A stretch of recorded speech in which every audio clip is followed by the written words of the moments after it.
Not all who are depressed cry. Some smile. Some host parties. And some, like Leslie, nearly disappeared behind her own mask. This is her story. This conversation is a fictional dramatization. Always seek the advice of qualified medical professionals.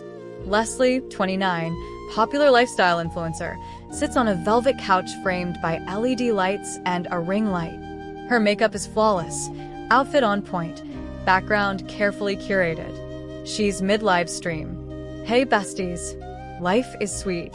Drop a purple heart if you're winning today. Comments and emojis flood in. You're glowing. Tell us your skincare secrets. Queen Energy. You already know, gratitude is the glow-up secret. Love you all. She ends the stream. The ring light flicks off. Silence fills the room. Her smile disappears instantly.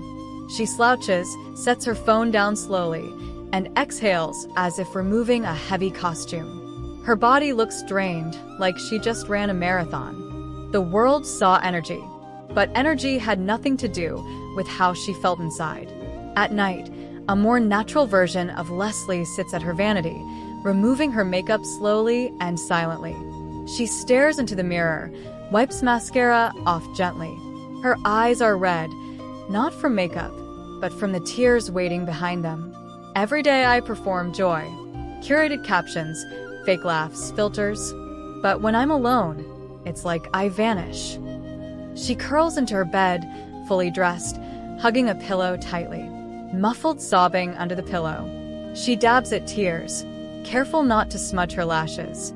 She cries quietly, hugging a pillow tightly. They called her inspiring. She felt like a fraud. The following day, Leslie sits beside her best friend, Karen, on a wooden bench in a park. Karen scrolls through Instagram. Karen says to her, "You're the light in every room." That's what they say in your comments. But lately, I don't see that light. Leslie forces a small smile, then looks away. She retorts, "Because it's fake. All of it. The joy, the peace. I haven't felt any of that in months." Karen says, gently, placing her hand on Leslie's, "Then let's stop pretending. You don't have to carry this alone anymore." What's really going on? Tolu's mask cracks. Her lips tremble. She finally whispers, "I wake up every day, wishing I didn't." Leslie looks up. A tiny nod. Her first bit of honesty in weeks. Reaching out doesn't always feel like strength. Sometimes, it just feels like surrender. But that's when healing begins. After some persuasion, Leslie finally decides to go for therapy. Leslie, in a therapy support room, sits nervously in a circle of about 10 people. The group counselor, encouraging, says, "No pressure to share. Just being here is enough." She looks around. Faces nod gently at her. Leslie, hesitant, says, "I used to believe if I looked happy enough, the pain would stop. But it just got better at hiding." A group member, middle-aged man, speaks softly. "That's how I lived for years. Until I couldn't anymore." You're in the right place. Leslie blinks back tears. Her wall softens. She nods faintly. Among strangers, she found something real. Understanding. Safety. A mirror. For the first time in a long time, she's not performing. In the morning, sunlight pours into a less perfect room. Unmade bed, coffee mug, journal, but the atmosphere feels peaceful. Leslie sits on the floor journaling in cozy socks and a head wrap. No filter, no pressure, just her. She picks up her phone, hesitates, and takes a photo. No makeup, a genuine half smile. She writes a caption that says, "Today I showed up. That's enough." Pause as she hovers over post, then clicks share. Messages come in. "Thank you for this. I needed this today." "Me too." Leslie's smile is no longer a disguise. It's a step toward healing, a crack of light in the dark. The following week, Leslie sits with a therapist, Dr. Kalu, in his office. Dr. Kalu asks, "What do you feel when people say you have it all together?" Leslie sighs, looking down, then says, "Guilt.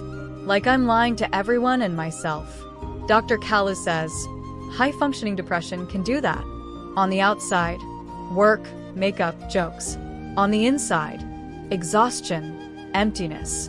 It doesn't mean you're broken. It means you've been carrying too much alone. Leslie's face softens. She nods slowly. He continues, healing doesn't mean dropping the smile forever. It means learning when you don't have to wear it. Leslie exhales deeply. Her body relaxes slightly. Her healing began not with fixing, but with understanding.